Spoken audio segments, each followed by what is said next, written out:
घातपात, आता ही राज्यभरात चर्चा, ह्याच्या खोलात जावं लागेल, ह्याच्या डिटेल मध्ये जाऊन माहिती घ्यावी लागेल, रिसर्च करावं लागेल. पण माझा काका गेलाय, आमचा दादा गेलाय, महाराष्ट्राचा एक फार मोठा नेता गेलेला आहे. तर ही घटना लाईटली घेऊन चालणार नाही. एखादी गोष्ट इकडे तिकडे झाली, आपण इकडे गेलो तिकडे गेलो, कुणी काय केलं, ह्यानी काय होणार नाही. आम्हाला जोपर्यंत ह्याची उत्तरं मिळत नाही तोपर्यंत आम्ही शांत बसणार नाही. आता ह्याच्यामध्ये आदल्या दिवशी 27 जानेवारीला रोजच्या वेळेपत्रानुसार दादा संध्याकाळी म्हणजे जेव्हा कॅबिनेटच्या बैठका झाल्या, दादा म्हणाले होते अधिकाऱ्यांना की 4-5 तास मी माझी कामं करेल, काही अधिकारी मला माझ्या पार्टीतले काही अधिकारी भेटणारे आणि काही नेते भेटणारे आणि काही कर्मचारी भेटणारे, त्यांच्याशी मी चर्चा करेन आणि मग मी मुंबईला जाईल, असा दादांचा त्याच्यामध्ये त्या ठिकाणी अंदाज होता. ताफा सुद्धा लागला होता. एक फार मोठे नेते दादाला भेटण्यासाठी येणार होते, ते वेळेत येणार होते, पण उशीर झाला.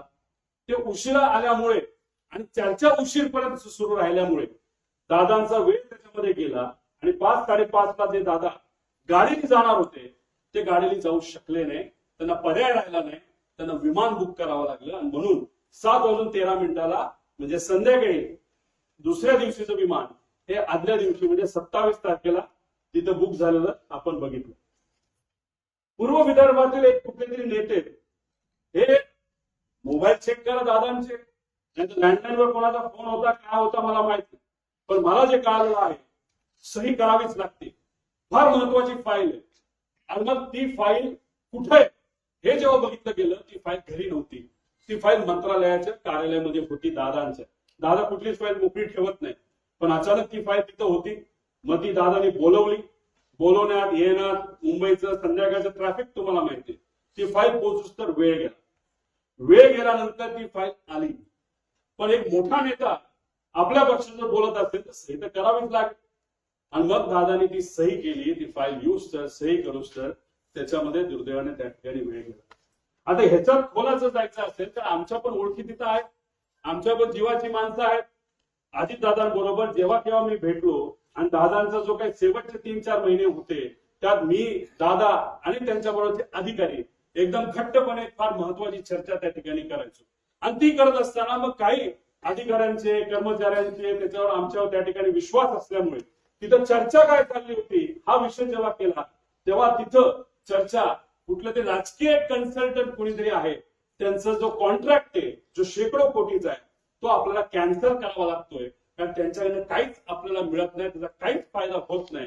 कारण 7 दिवस आधी सुद्धा बारामती हॉस्टेलला दादांना जेव्हा मी भेटलो होतो तेव्हा सुद्धा दादांनी काही लोकांना सांगितलं होतं शहाणपणा करू नका, राजकारण आम्हाला शिकू नका, राजकारण आम्ही कसं करायचं हे माहिती सर्वे फक्त तुम्ही करा, अशी काही चर्चा तेव्हा झाली होती. अशा पद्धतीने चर्चा तिथं झाली आणि दादांना त्याच्यामध्ये उशीर झाला आणि मग दादांना प्लॅन बदलावा लागला. आता हे सगळे बॅकग्राऊंड तुम्हाला फक्त सांगतोय, त्याचं कारण असं की प्लॅन का बदलावा लागला. आता मी येतो 28 तारखेला. आता काही लोक म्हणतात उपमुख्यमंत्री दादा कडक होते, शिस्तीचे होते, दादाने सांगितलं असेल पायलटला हे बाबा उडलंच पाहिजे, पण दादाचं स्टेटमेंट तुम्ही बघा ते स्वतःच्या मुखातून ते काय बोलतात.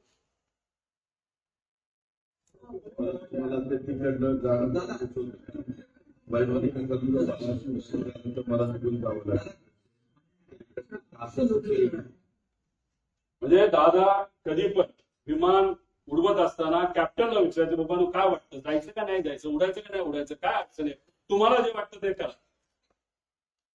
एका ठिकाणी त्यांना यायचं होतं, मुंबईकडनं ते उडले पण होते. माझा अंदाजे 2-2.5 वर्षापूर्वीची गोष्ट असेल.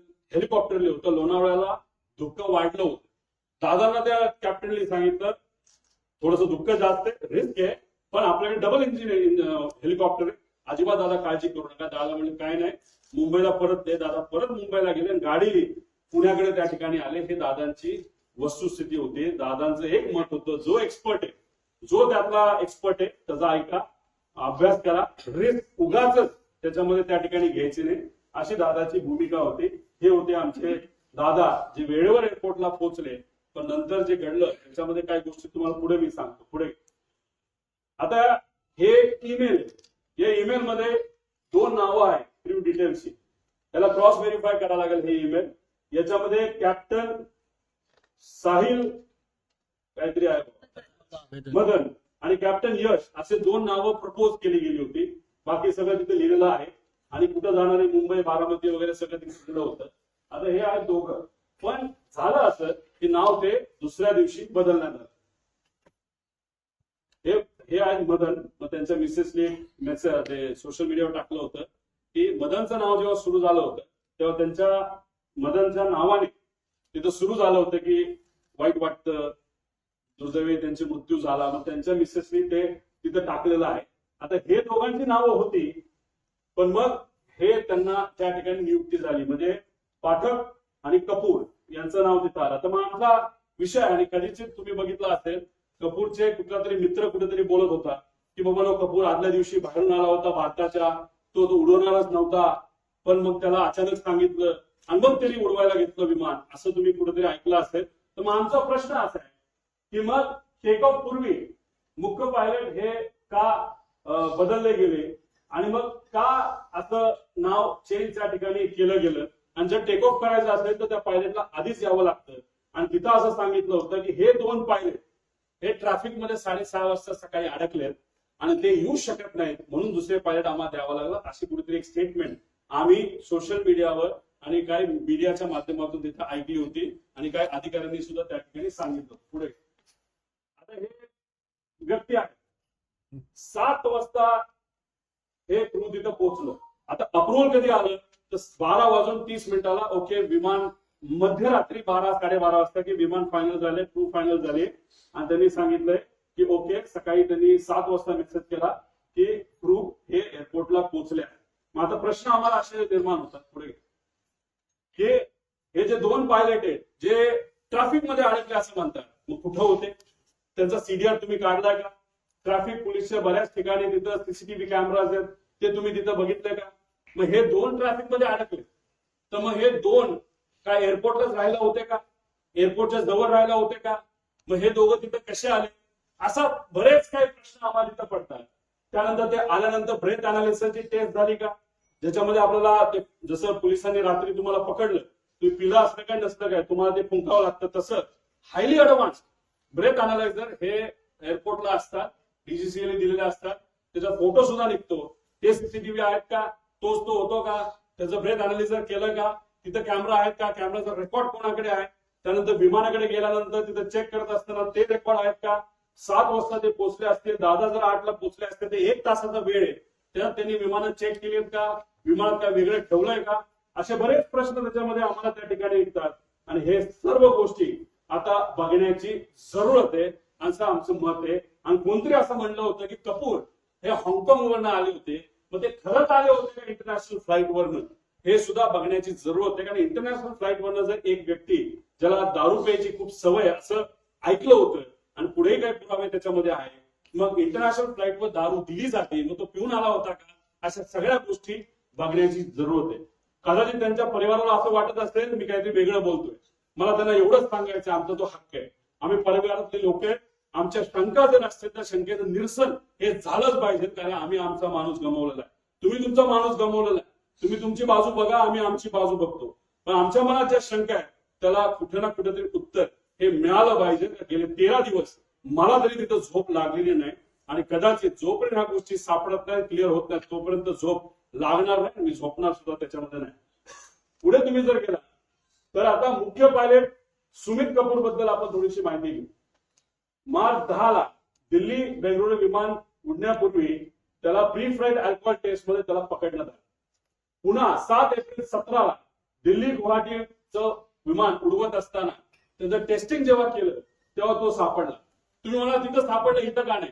ह्या सगळ्या कमर्शियल फ्लाईट्स होत्या असं आम्हाला कळतंय. कमर्शियल फ्लाईट्सवर बऱ्याच गोष्टी स्ट्रिक्ट असतात, प्रायव्हेट फ्लाईटला कदाचित तेवढ्या स्ट्रिक्ट नसाव्या असं वाटतं. 3 वर्ष त्याला निलंब करण्यात आलं.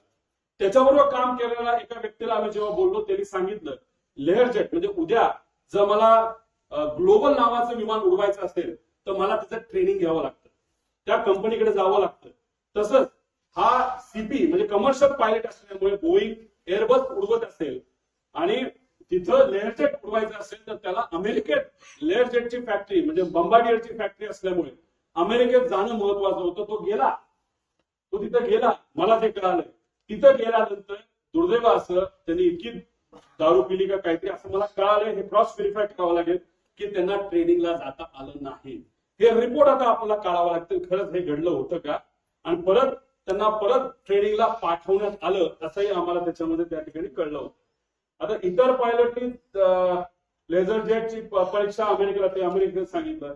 आता एक बडा नेता जो सांत्वन करण्यासाठी घरी आला होता त्यांनी सांगितलं हाच महाशय माझं सुद्धा विमान हेच VSR कंपनीचं हे नांदेडला हे घेऊन चालले होते आणि ज्या पद्धतीने त्या कपूरली लँडिंग केली त्याच्यावरनं मी VSR ला कंप्लेंट केलेली. हा मोठा नेता कोण, नांदेडला कधी गेला होता, खरंच कधी कंप्लेंट केली का, हे आपल्याला त्याच्यामध्ये बघावं लागेल. सत्तेतला एक मोठा नेता त्याच्यामध्ये आहे. त्यानंतर ट्रॅक रेकॉर्ड फारच वाईट होतं.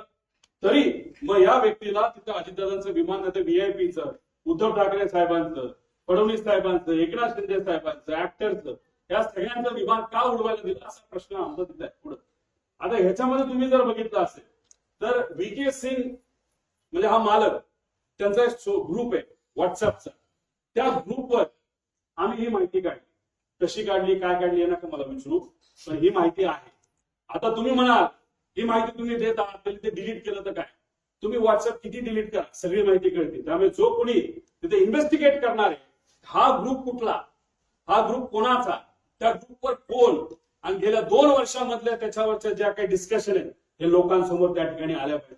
त्याची एक डिस्कशन याच्यामध्ये तुम्ही बघितली. Today once again an important flight had to be cancelled as number 1 of PSC has been found to be badly drunk. दारू पिला होता. त्याच्यामध्ये बरंच काय दिलं की तुम्ही पार्टी करता हे करता, आणि त्याच्यात may I request my dearest colleagues captain Sunny जो खन्ना कोण असेल, कॅप्टन रंधवावा, आणि स्टार केलंय कॅप्टन सुमित द ग्रेट. म्हणजे दारू प्यायचा विषय आल्यानंतर द ग्रेट सुमित कॅप्टन, आणि खाली आहे कॅप्टन रोहित. आता तो सिंग आहे का, सिंग म्हणजे कोण, तो डायरेक्टर आहे VSR कंपनीमध्ये, म्हणजे याचाच कॅप्टनचा मुलगा. आता तो खरंच तो असेल रिसर्च नंतरच कळेल, आणि डायरेक्टरच तिथं दारू पित असेल पायलट असून सुद्धा, तर मग हे फार डेंजर असेल. कारण डायरेक्टरलाच या गोष्टीचं महत्व नसेल तर बाकीच्या पायलट काय करणार. नाही तर जर डायरेक्टरच आपल्याबरोबर दारू पित असेल तर काय आपल्याला फरक पडतोय, अशी मानसिकता या लोकांची होऊ शकते असं आम्हाला वाटतं. हे त्यांच्याच ग्रुपवरनं काढलेला हा मेसेज आहे 2 जानेवारीचा VSR कॅप्टन VK. अजून एक मेसेज त्यांचा आहे काय असेल ते, डिअर कॅप्टन सुमित भाई अँड जो कोणी असेल प्रावक, you will be sober and do not do your evening stunts.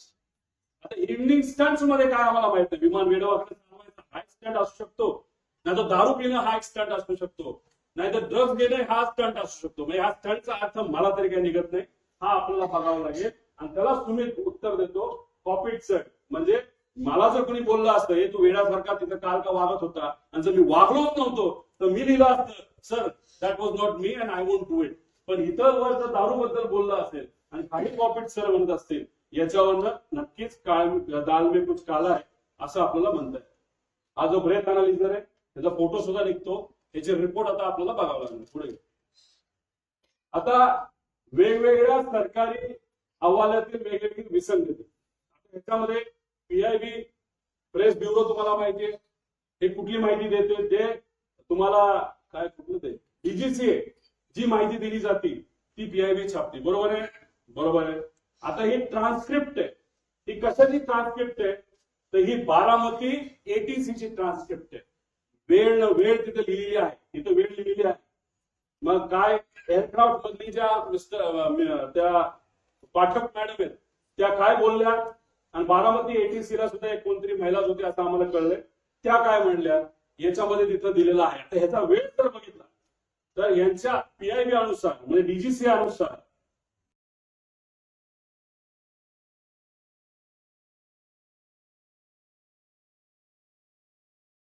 8:18 हे विमान हे बारामती ATCच्या संपर्कात आलं. पण हे विमान आलं होतं 8:19. तुम्ही म्हणता एका मिनिटाने काय होणार आहे, हे विमान इतकं स्पीड मध्ये चालतं, हे एका मिनिटात हे विमान 15 किलोमीटर चालतं. आणि दादांचं जी काय घटना घडलेली आहे काही मीटरमध्ये घडलेली आहे याच्यावरनं एक एक मिनिट हा महत्वाचा आहे. मग एवढी मोठा घटना घडली असेल तर मग 2 रिपोर्ट जे आहेत हे रिपोर्ट वेगळे का असा प्रश्न एक परिवारातला एक व्यक्ती म्हणून त्या ठिकाणी मी करतो. आता आगीचे लोड दिसण्याचे टायमिंग पीआयव्ही डीजीसीएक्सटी म्हणतं 8:44 पण ट्रान्सक्रिप्ट प्रमाणे इथं 8:43:55 सेकंदला सांगितलं की मला आता लँडिंग पॅड म्हणजे स्ट्रिप तिथं दिसतीये. मग त्यांनी सांगितलं रनवे 11 क्लिअर टू लँड. त्यानंतर 8:44:13 सेकंद ओ शिट म्हणजे हे जे पाठक मॅडम आहेत त्यांच्याकडनं ते शेवटचे शब्द होते आणि त्यात 7 सेकंद तुम्ही ऍड करा 44 प्लस काहीतरी 13 प्लस 20 तर त्याच्यात तो ऍक्सिडेंट तिथं झाला. म्हणजे हे टायमिंग आणि हे टायमिंग जर इथं 20 सेकंद तुम्ही ऍड केले म्हणजे 13 प्लस 7 20.20 म्हणजे 20 सेकंडचा याच्यामध्ये फरक आहे. मी तुम्हाला सांगितल्याप्रमाणे सेकंडचा विषय असतो. इन्व्हेस्टिगेट तुम्ही करत असताना आणि तुम्ही एका मोठ्या एजन्सीचे लोक असतात तर तुम्हाला सेकंदात बोलावं लागतं. इथं मिनिटात बोलून चालत नसतं आणि इथं या 2 रिपोर्ट मध्ये खूप मोठा फरक आहे असं कुठेतरी दिसतं.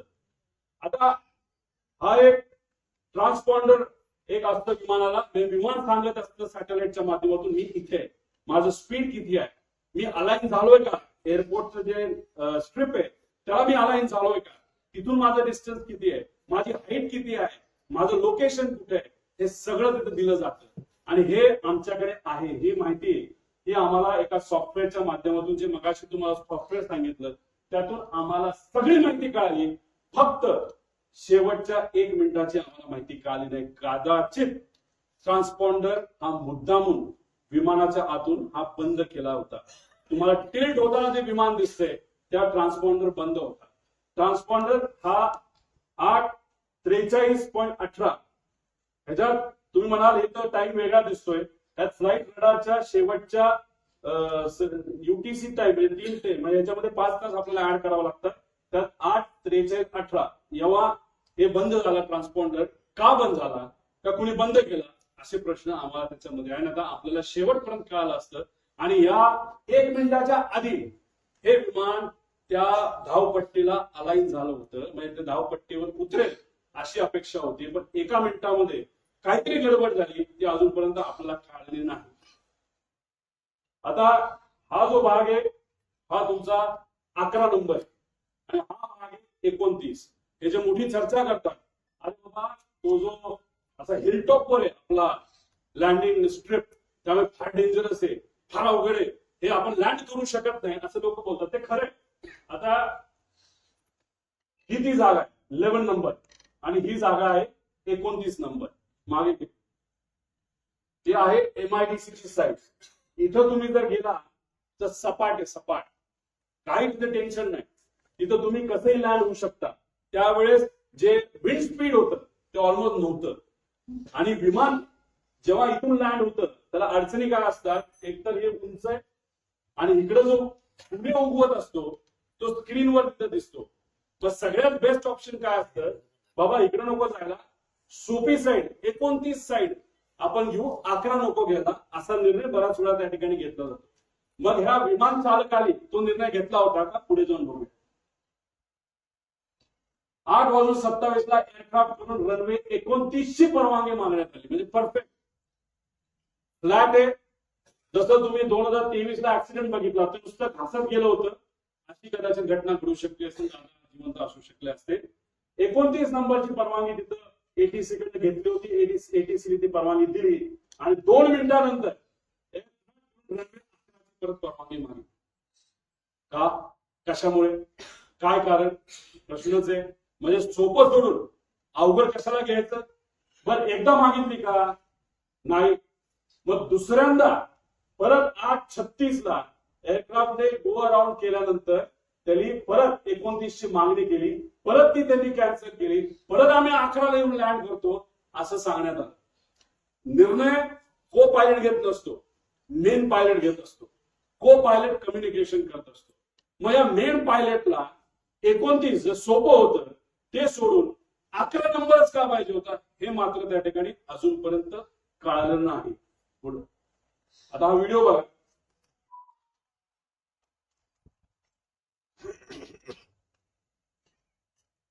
थोडं मागे या. हे लांबून तुम्हाला दिसत असेल हे धुकं आहे. विजिबिलिटी हा प्रॉब्लेम होता. मागे या बाजूला थोडस तुम्ही जर बघितलं तर एक लाईन दिसते आणि नंतर ग्लास दिसतो. थोडस डिटेल मध्ये बघा. एक लाईन आली, पडली, स्फोट झाला. ती लाईन काय आहे, ती आग आहे का, हे सुद्धा बघण्याचे कारण आहे. ते आपल्याला बघावं लागेल. ते काय अजूनपर्यंत कळलं नाही. ही विजिबिलिटी आहे. जो रनवे आहे, रनवेच्या जवळ तिथं ट्रायल केली जाते, नाही तर ट्रेनिंग केलं जातं, म्हणून तिथं काही कॅमेरा ठेवले. त्या कॅमेरातला हे व्हिज्युअल आपल्या सगळ्यांना त्या ठिकाणी बघता येईल. पुढे घ्या. आता ह्याच्यामध्ये हे आहे व्हिज्युअल फ्लाईट रूल्स. हे रूल काय सांगतं, आता मी सुद्धा हेलिकॉप्टर जेव्हा जातो तेव्हा मला विचारावं लागतं टेक ऑफ किती वाजता करायचं. मग टेक ऑफ किती वाजता करायचा, कोण परमिशन देतं, एटीसी. का परमिशन देतं, धुकं असेल आणि 1500च्या खाली जर विजिबिलिटी असेल तर मला परवानगी मिळत नाही. मला परवानगी हेलिकॉप्टरला 1500च्या पुढे असा अंदाज त्या ठिकाणी आहे. म्हणून विचारलं विमानाला काय परवानगी. विमानाला स्ट्रिक्ट रूल आहेत. कोणाचे, तर डीजीसीएचे रूल्स, व्हिज्युअल फ्लाईट रूल्स, की 5000 मीटरची जोपर्यंत विजिबिलिटी येत नाही तोपर्यंत विमान उडवायचंच नाही. म्हणजे लँडिंग सोडा, टेक ऑफ सुद्धा तुम्ही करू शकत नाही, असे आदेश त्या ठिकाणी तिथे दिले होते. आता तुम्हाला मला विचारायचंय की 8:30 वाजता विजिबिलिटी 3 किलोमीटरची होती. बघा 8:31 आणि 11 सेकंदला visibility is 3 kilometre as of now. कुणी सांगितलं, बारामती एटीसी. आता इथं ही जी कोणी व्यक्ती आहे हँडलर, तो काय म्हणतो, captain checking visibility at Baramati 7:03. All okay sir. 7:10 म्हणजे काय, विजिबिलिटी इज ओके.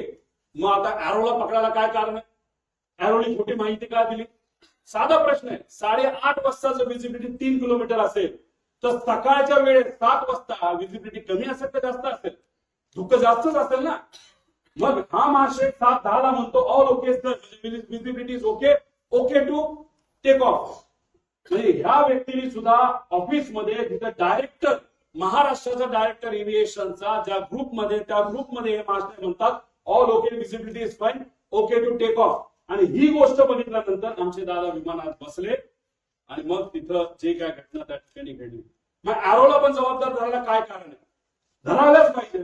तर हे सगळे विषय आहेत. त्यामुळे इथं मोठा रूलचा डिफिशियट आहे.